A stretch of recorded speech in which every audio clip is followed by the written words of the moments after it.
सपनों से भाग जाना आसान होता है, हर पहलू जिंदगी का इम्तिहान होता है।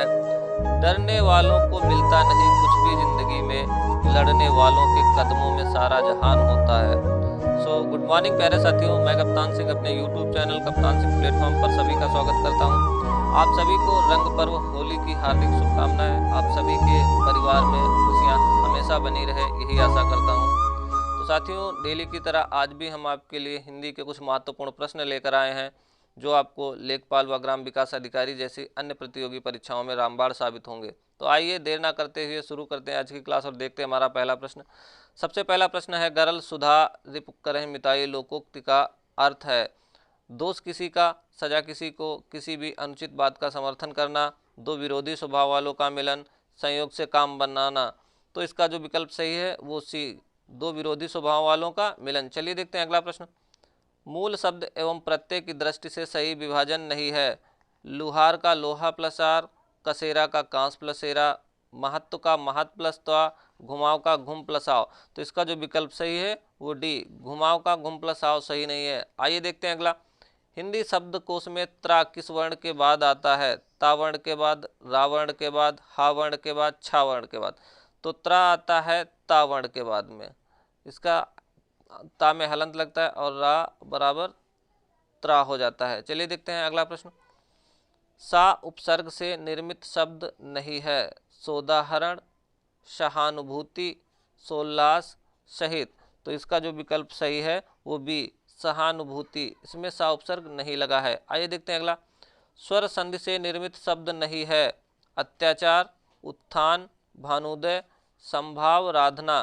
तो इसका जो विकल्प सही है वो उत्थान, उत्थान को तोड़ोगे उत ता में हलंत और प्लस थान हो जाएगा बराबर उत्थान, तो इसमें व्यंजन संधि है। चलिए देखते हैं अगला।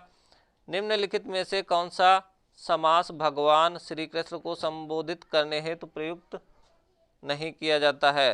पीताम्बर, कंजलोचन, त्रिलोचन, घनश्याम। तो इसका जो विकल्प सही है वो सी, त्रिलोचन। त्रिलोचन किसके लिए प्रयोग होता है? शिव जी के लिए। चलिए देखते हैं अगला। किस वाक्य में हेतु हेतुमद भूतकाल का प्रयोग हुआ है?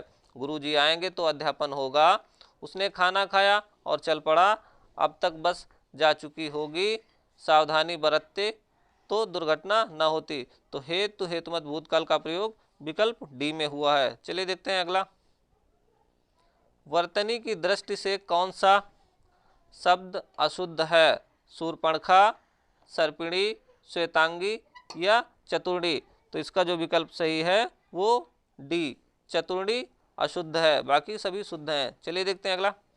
व्याकरण की दृष्टि से कौन सा वाक्य सही नहीं है?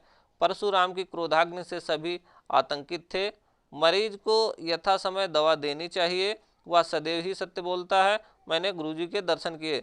तो जो वाक्य सही नहीं है वो सी, वह सदैव ही सत्य बोलता है, ये नहीं होता है वह सदैव सत्य बोलता है, ऐसे होता है। चलिए देखते हैं अगला।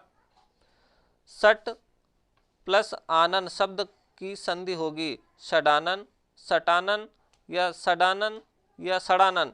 तो इसका जो विकल्प सही है वो सी, षडानन। आइए देखते हैं अगला। अब चला जाए, यह वाक्य है कर्मवाच्य, भाववाच्य, कृतवाच्य, इनमें से कोई नहीं। तो अब चला जाए ये किस प्रकार का वाच्य है? इसमें कर्मवाच्य।